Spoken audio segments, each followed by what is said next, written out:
Chapter 11. And Catch a Fox.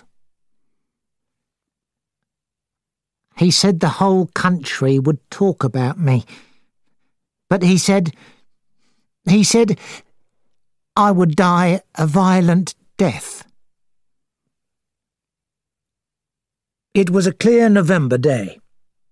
Dr. Thompson and Chief Inspector Japp had come to tell Poirot about the police case against Alexander Bonaparte Cust. "What's your opinion of Cust?" Poirot asked Dr. Thompson. "I don't know. He doesn't seem to be mad. He's an epileptic, of course." "Yes, that was clear when he fell into the police station in Andover," I said. "But can a man murder someone and not know they've done it?" "In my opinion, Cust knows very well that he's responsible for murder," said Dr. Thompson. "The letters prove that the murders were planned crimes." "And we still have no explanation for the letters," said Poirot. "Until I know why they were written, I shall not feel that the case is solved." "Well, I must go," said Dr. Thompson. He went out. Japp stayed. "So, Cust has an alibi for the Bexhill murder," said Poirot. "Yes," said the inspector. "And his alibi is very strong. A man called Strange has told us that he met Cust in the White Cross Hotel in Eastbourne on the evening of the 24th of July. After dinner, he and Cust played cards. Cust played very well. They played cards until midnight and separated at 10 minutes past midnight.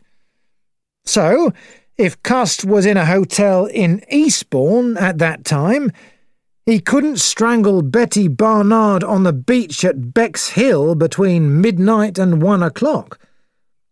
Eastbourne is about 22 kilometres away from Bexhill, and it would take some time for him to get there." "It is a problem, yes," said Poirot. "We know that Cust carried out the Doncaster murder, the coat with the blood, the knife, that's certain. He carried out the Churston murder. He carried out the Andover murder. So, he also did the Bexhill murder. But I don't understand how." "Tell me, Hastings," said Poirot after Japp had gone. "Do you think the case is finished?" "Well, yes. We've got the man, and we've got most of the facts." Poirot shook his head. "But until we know all about the man, the mystery is as deep as ever. And we know nothing at all. We know where he was born. We know that he fought in the war and was hit on the head. We know that he left the army because he is an epileptic. We know that he rented a room from Mrs. Marbury. We know that he is very quiet and shy, the kind of man that nobody notices. We know that he planned and carried out several very clever murders. We know that he made some stupid mistakes. We know that he killed without pity. We know that he did not want anyone else to suffer for his crimes. Do you not see, Hastings, that the man is like two different people? All the time I have tried to get to know the murderer. And now I realize, Hastings, that I do not know him at all. I am quite confused. Why did he carry out these murders? Why did he choose those people? Alphabetically, I began. Was Betty Barnard the only person in Bexhill whose name began with a B? Betty Barnard. I had an idea there. It ought to be true. It must be true. But if it is... He was silent for some time. I didn't like to interrupt him, and I believe I fell asleep. Suddenly I woke to find Poirot's hand on my shoulder. Mon cher Hastings, he said, always you help me. You bring me luck. I was quite confused. How have I helped you this time? I asked. I remembered something that you said. It makes everything very clear. I see the answers to all my questions.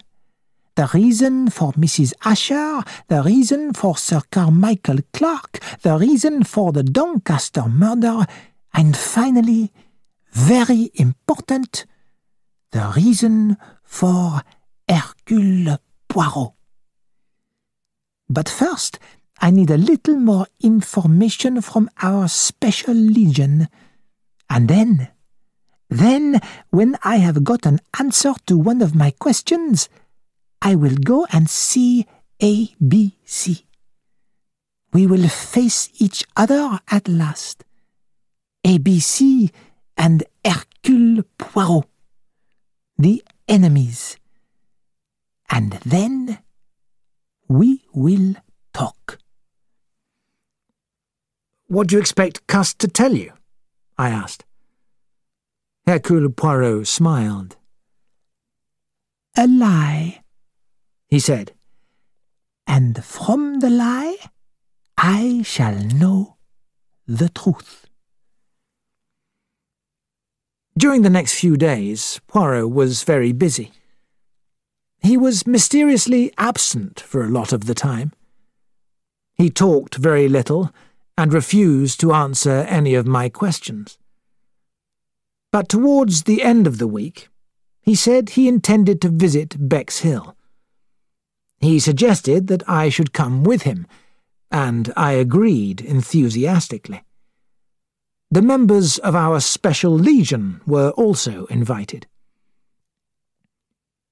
Poirot first visited Mr. and Mrs. Barnard, and asked them when exactly Cust had come to their door and what he had said. Then he went to the hotel where Cust had stayed and asked for a detailed description of Cust. Next, he went to the beach, to the place where Betty Barnard's body had been discovered. He studied the ground carefully. He then walked from the beach to the nearest place where a car could be parked. From there, he went to the place where the Eastbourne buses waited before leaving Bexhill. Finally, he took us all to the Orange Cat Cafe, where the fat waitress, Millie Higley, served us tea. I have finished in Bexhill, said Poirot. I will go to Eastbourne. I need to ask one question there. It is not necessary for you all to come with me, but come back to the hotel and let us have a drink. That tea was horrible. As we were having our drinks, Franklin Clark said, "I suppose we can guess what you're trying to do.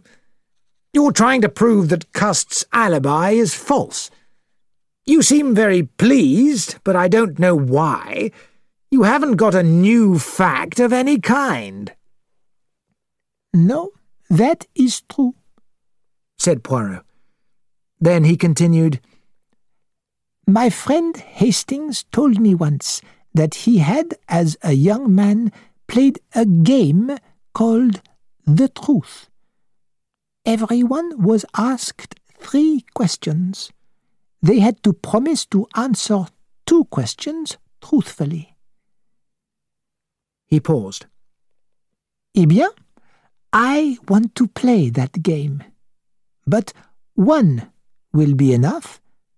1 question to each of you. Of course, said Clark impatiently. We'll answer anything. Ah, but I want it to be more serious than that. Do you all promise to speak the truth? Everyone became as serious as Poirot. They all promised. Then Poirot turned to Franklin Clark. What did you think of the hats that the ladies wore at Ascot this year? Franklin Clark stared at him in surprise. Is this a joke? Certainly not. Clark began to smile.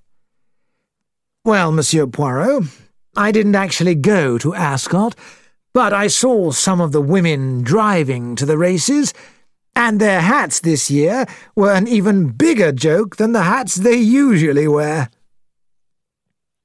Poirot smiled and turned to Donald Fraser. When did you take your holiday this year? Fraser stared. My holiday? The first 2 weeks in August.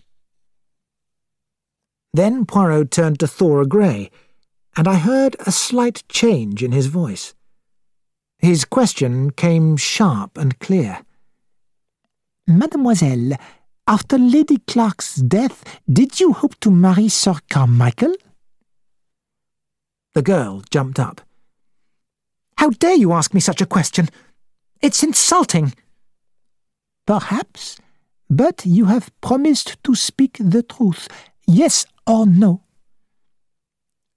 Sir Carmichael was wonderfully kind to me. He treated me almost like a daughter, and that's how I felt to him. I was fond of him, and grateful too. Excuse me, but that is not answering yes or no, mademoiselle. The answer, of course, is no. He turned to Megan Barnard. The girl's face was very pale.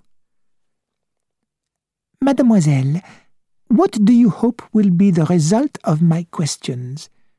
Do you want me to find out the truth or not? Megan's head went back proudly. No, she said clearly. We all jumped. Poirot sat forward, studying her face. Mademoiselle Megan, he said, you may not want the truth, but you can speak it, he said. He turned towards the door, then remembered Mary Drower. Tell me, have you a young man? Mary looked at him nervously. Oh, Mr. Poirot, well, I'm not sure. Poirot smiled. Then he looked round for me. Come, Hastings, we must start for Eastbourne. The car was waiting, and soon we were driving along the coast road that leads through Pevensey to Eastbourne. Poirot seemed very pleased with himself. As we passed through Pevensey, he suggested that we should stop and look at the castle there. As we were returning to the car, we passed a group of children in a circle singing a song. What is it they are saying, Hastings? Asked Poirot. I listened until I understood. And catch a fox and put him in a box and never let him go. Poirot repeated the words. His face suddenly became very serious. That is very terrible, Hastings. He was silent. You hunt the fox here? I don't. I've never been able to afford to hunt. And I don't think there's much hunting in this part of the world. I meant in England generally. A strange sport. The dogs run after the fox, and at last they catch him, and he dies, quickly and horribly. But the quick, cruel death is better than what those children were singing. It is not good to be shut away in a box forever. Tomorrow I am going to visit Cust. Now, let's go back to London. Aren't we going to Eastbourne? I cried. What for? I know quite enough now. I was not present at the interview between Poirot and that strange man, Alexander Bonaparte Cust. Because of his relationship with the police, Poirot was able to be there, but I wasn't included in the special permission that was needed. Poirot also wanted the interview to be completely private, the two men face to face.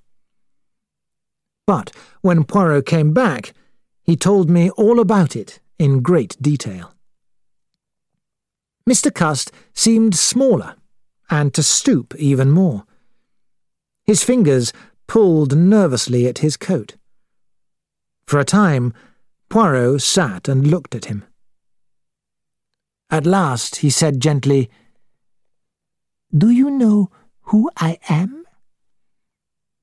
Mr. Cust shook his head. No, I don't. Or are you from Mr. Maynard, from his law office?" He was polite, but didn't seem very interested. His mind seemed to be on something else, something inside himself. "I am Hercule Poirot." He said the words very gently, and watched for the effect. Mr. Cust lifted his head a little.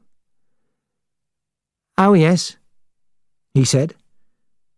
Then, a minute later, he repeated the words again. "Oh, yes." This time he sounded different, more interested. He looked at Poirot. Poirot looked back and nodded. "Yes," he said. "I am the man that you wrote the letters to." At once the contact was broken. Mr. Cust dropped his eyes and spoke crossly. "I never wrote to you," he said. "Those letters weren't written by me. I've said so again and again." "I know," said Poirot. "But if you did not write them, who did?" "An enemy. I must have an enemy. They are all against me. The police, everyone, all against me." Poirot didn't reply. "Everyone has been against me. Always." "Even when you were a child?" Mr. Cust seemed to think about that. No, not exactly then. My mother was very fond of me. She thought I was going to be special, that I could do anything. He was silent for a minute. But she was quite wrong. I was afraid of people.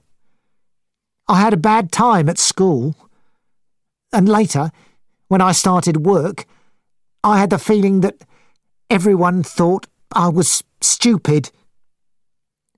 "And in the war?" asked Poirot. "You know," said Mr. Cust, and his face lit up, "I enjoyed the war. I felt, for the first time, like a man. His smile disappeared. But then I got hit on the head, so they made me leave the army. I started working in an office, but things were very difficult. I had very little money, and then I got the offer of the job selling stockings.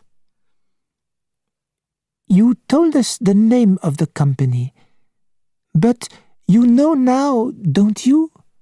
Said Poirot in a gentle voice. That company didn't employ you? That's because they're against me too. I've got their letters to me, giving me instructions about places to go to and a list of people to visit. Their letters weren't written, said Poirot. They were typed. All those letters were typed on the machine which was found in your room. So it seems that you typed them yourself and posted them to yourself. No, said Mr. Cust. It's because they're all against me. And the ABCs that were found in the cupboard? I know nothing about them. I thought they were stockings.